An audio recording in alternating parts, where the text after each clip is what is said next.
Angola Fala Só, um diálogo sem barreiras, sem censura, aberto, honesto, sem fronteiras, na VOA em português, às sextas-feiras, às 17h30 de Angola. No telemóvel, na rádio, no computador, no tablet, conversas globais, assuntos locais. A paixão pela informação, com a melhor companhia, a sua. Olá, Vintas! Começa aqui mais uma edição da Voz da América e como é sexta-feira, é dia do Angola. Fala só. Das 17h30 às 18h, estamos a falar hora de Luanda, claro está, de Angola. Estamos em onda curta nos 13.630 e 17.655. Estamos também, a partir das 18 horas, vamos estar em onda média nos 1530. Como os ouvintes sabem, devido às circunstâncias dos confinamentos, aqui nos Estados Unidos continuamos ainda confinados em certa medida, devido ao combate ao coronavírus. Este é um programa que não é feito como tem sido sempre habitual na Voz da América. Portanto, não é um programa no estúdio, ao vivo, é um programa que está a ser gravado com um dia de antecedência, mas de qualquer maneira nós temos aqui muitas perguntas dos ouvintes que tiveram a gentileza de mandá-los com antecedência pelas redes sociais. Hoje vamos ter connosco, portanto, no nosso programa, vamos ter connosco o ativista e mandombista Mbanza Amza.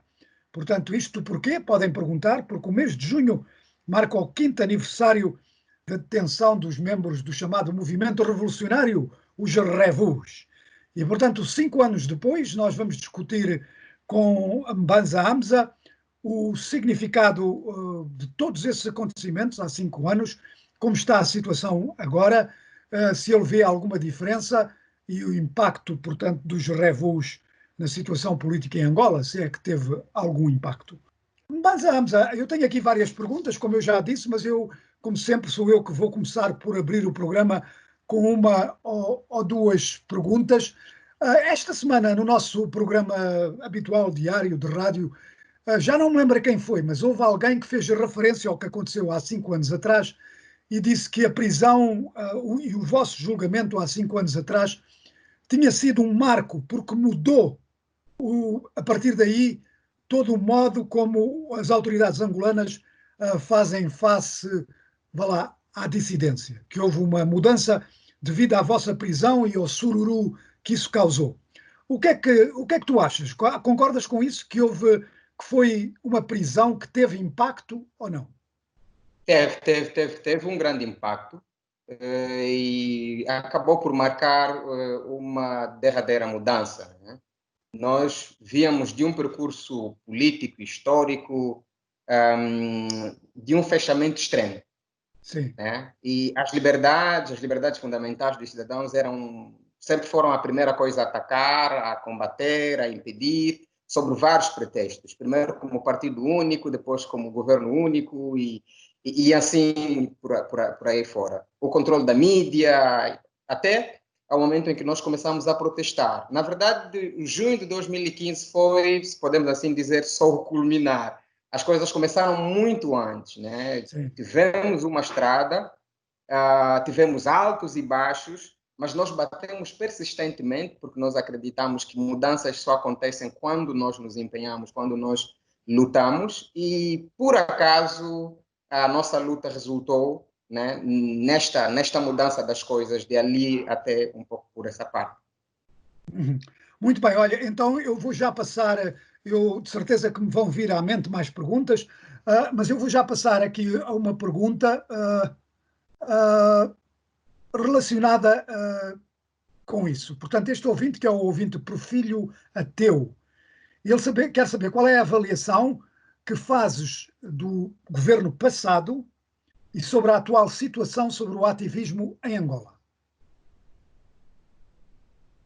Muito bem. A avaliação não seria propriamente do governo e do ativismo. O que nos leva a lutar e a protestar é a transformação de toda uma nação. Nós queremos um espaço, um país onde nós possamos viver e nos realizar, independentemente de quem venha a governar. Bons governos e maus governos vão sempre aparecer, né, ao longo do nosso percurso, mas nós vamos diminuir isso se cada um de nós se firmar num conjunto de códigos, como são as leis, por exemplo, né, nos comprometermos a respeitá-las.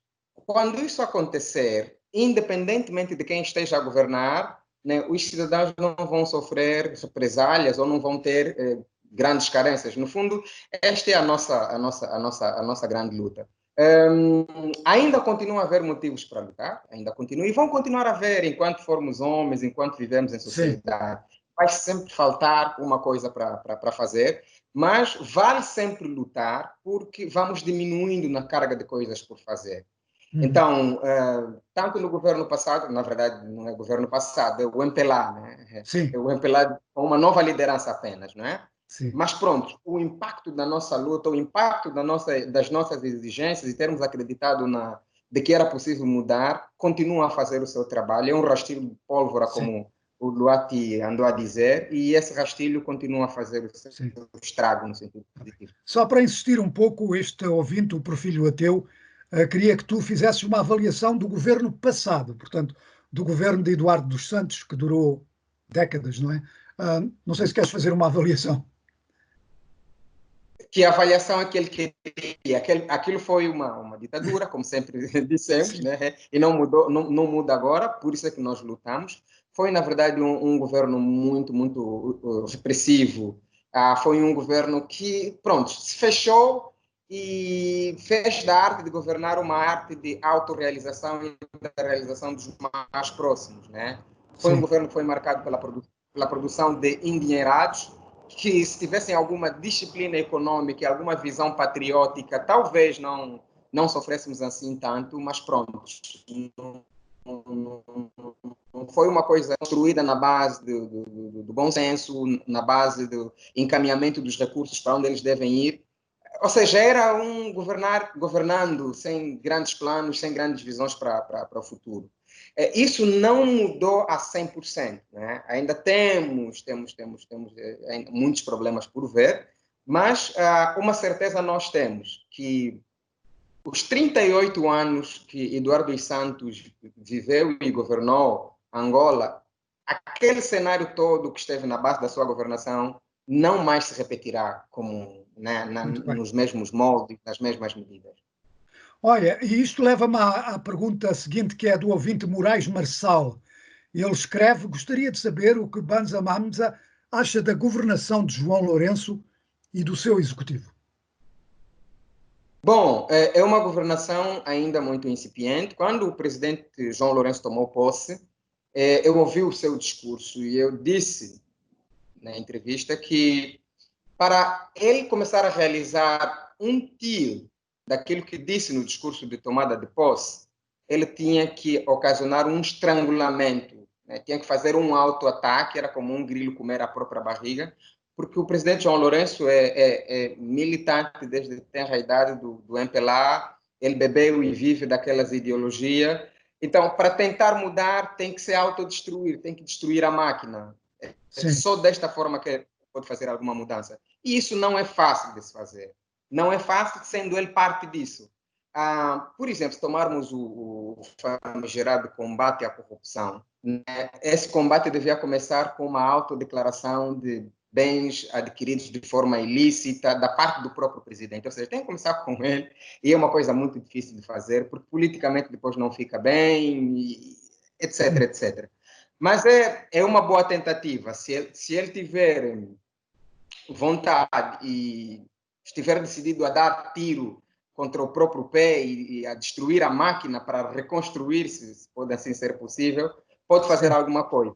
Mas também não é para o presidente João Lourenço fazer, né? É aí que nós devemos continuar a participar, participando cada vez mais, de forma mais inovada, de acordo com o momento, né? Há sempre razões para participar e fazer pressão para que as coisas caminhem no bom porto. Muito bem, antes de continuarmos, há aqui mais perguntas sobre esta questão, mas agora eu também vou pôr a minha. Não se pode negar, de certo modo, que o presidente João Lourenço, neste combate à corrupção, tenha, vou usar a expressão, magoado alguns interesses ligados ao MPLA. Basta olhar para a família dos Santos, não é? E há outras pessoas que se pensa que estarem agora em uma situação um pouco precária, dos grandes, vá lá, que dentro do regime. Isto para não falar do combate à corrupção, que tem atingido uma série, vá lá, de personalidades mais pequenas a nível das províncias, desde secretários, Oh, etc. oh. Como é que tu vês isso? Portanto, este combate à corrupção obviamente afetou certas pessoas, não se pode dizer que é Sim, tudo sim. fantochada, não é? Não se pode dizer, mas é ali que eu disse que é uma tarefa muito difícil, porque vai acabar por ser sempre seletivo, né? Vai Sim, acabar por ser sempre seletivo, porque o presidente também não tem como caçar a todos, como punir a todos, porque depois não vai ter com quem ou com quais caminhar. Então, né, a questão da família Eduardo dos Santos tem uma certa dose de revanche do que propriamente de combate à ah, corrupção. Há aí há uma dose de conflitos interrelacionais entre o presidente atual e o ex-presidente. Não, nem tudo pelo combate à corrupção, há coisas extra aí sim, neste conflito. E pronto, assim como esse combate atingiu algumas pessoas, deixou de atingir outras que sim, podiam ser atingidas. Uma delas, por exemplo, já vinha de um processo que começou em Portugal. Estou a falar do antigo vice-presidente, Manuel sim. Vicente. Bom, pedisse para que se encaminhasse o processo para Angola e era para encaminhar e enterrar. Daí nunca mais falou nada, não sabe mais nada, nem água vai, nem água vem. O general Dino, o general Copelipa. É nessa amálgama de coisas que estou a dizer que vai sempre ser uma luta difícil, porque não tem como punir todos. Não vai ter. E esperar que puna todos, Sim, para mim é quimera. É quimera. sim. E Muito, sendo assim, acaba por debilitar o próprio combate. Acaba por debilitar o próprio combate. Por isso é que, a certa altura, eu sugeri que se marcasse um ponto zero. Ok, foram cometidos muitos males no passado, mas vamos marcar um ponto zero, estabelecer novas regras para que todo aquele que as violasse de agora em diante, neste momento, já não se podia abrir mão para nada, é punir todos e tudo que violasse. Tinha que se marcar um ponto zero, aí sim. Agora, desta forma, vai sempre ser seletivo e vai agradar uns, vai desagradar a outros, sempre. uhum. Olha, vamos continuar no mesmo tema, porque há muitos ouvintes a perguntarem, vá lá, a mesma coisa com variações, não é? E este ouvinte, que é o ouvinte Helder da Cruz, ah, quer saber, e tu já respondeste um pouco a esta questão, mas ele quer saber se ainda se pode acreditar que o João Lourenço aguenta este barco do combate à corrupção. E depois ele tem outra pergunta que eu já digo, mas portanto, vamos começar com esta, que é se acreditas que o João Lourenço pode aguentar este barco da luta contra a corrupção. Está na hora de reavaliar a estratégia. Precisa de reavaliar a estratégia, porque é a mesma máquina, é parte da máquina, são seus amigos, são seus companheiros de luta, Sim, são seus colegas do partido, mas há o interesse da nação. Então, é uma escolha que às vezes acaba por ser meio difícil, mas pelos interesses supremos da nação, né, pode convocar e pedir opinião, ouvir sobre qual é o melhor caminho. Eu tenho certeza que se o fizer, né, vão aparecer sugestões para como encaminhar melhor este problema do combate à corrupção. A sabedoria africana é rica em muitos caminhos, em muitas vias, em muitas soluções para gerir conflitos. Né? Houve um exemplo na África do Sul, Desmond Tutu, sim, num problema como aquele do nível do apartheid, né? Apesar de que os resultados nem sempre vão agradar, mas consegue sempre encontrar uma saída, sim. se envolver. Então, está na hora de reavaliar e envolver. Não tente olhar para o barco e dizer eu sou o comandante e vou levar sozinho. Vai afundar. Não vai dar. Não se pode agradar a todos. Eu digo sempre que se agrada a todos, não se agrada a ninguém, não é? Absolutamente. Olha, agora este ouvinte, o mesmo ouvinte, que é o ouvinte Helder da Cruz, tem aqui uma outra pergunta que é diferente. Ele pergunta, por outro lado, que tal criarmos um amplo movimento Repensar Angola? Repensar a Angola para levá-la aonde? Né? Repensar a Angola. Acho que a Angola precisa de construção, a Angola precisa de intervenção mais concretas, a gente a morrer, a gente a sofrer de seca no sul do país. Repensar, ultimamente eu vou vendo que não vamos alimentar muito ideias, né? As ideias são vamos assim dizer, como é que eu ia chamar isso? São uma boa ignição, mas elas devem passar para coisas mais práticas, coisas mais concretas. Se nós decidíssemos descentralizar sem depender, eu quando falo de descentralização da administração e participação na administração pública, não muito no sentido de partidos, porque esse fechamento que se faz é meio tóxico e acaba por não ser muito eficiente, mas participarmos aí onde nós estivermos e como nós pudermos, né, para irmos resolvendo problemas. Pensar, repensar, avaliar, bom, são boas ideias, mas vamos levar aonde? Pensar para ir aonde? E para fazer o que depois? Quais são as dependências desse pensar? Porque pensar já pensamos muito. E depois vemos que os nossos pensamentos têm muitas dependências. Então, o mais importante é pensar ou remover as dependências, enfim, eu acho que é preciso sermos práticos mesmo, né, para contribuir mais eficientemente. Olha, e já agora sou eu que faço uma pergunta após esta pergunta do Hélder da Cruz, que é o seguinte: como é que eu sei que no passado o movimento revolucionário, os revus, por assim dizer, mostravam bastante ceticismo quanto à oposição formal de Angola. Portanto, estou a falar dos partidos políticos da oposição, a UNITA, Casa CE, FNLA. exatamente. E eu queria saber qual a tua opinião agora sobre a oposição angolana. Portanto, é uma posição, claro está, que não é a única. A UNITA é a maior, mas há outros partidos, não é? Como a Casa e outros. Hoje eu penso um pouco diferente. Não que deixei de ser cético, mas eu vou aplicando a minha máxima, acho que vou copiar de Agostinho Neto. Eu não sou, eu já não espero, sou de quem se espera. Então não vou mais choramingar se a UNITA está a ser eficiente, se a Casa CE está a ser eficiente, ou a FNLA ou o PRS, não é? Se for eficiente, muito bom, mas eu já não estou mais à espera, eu vou fazer.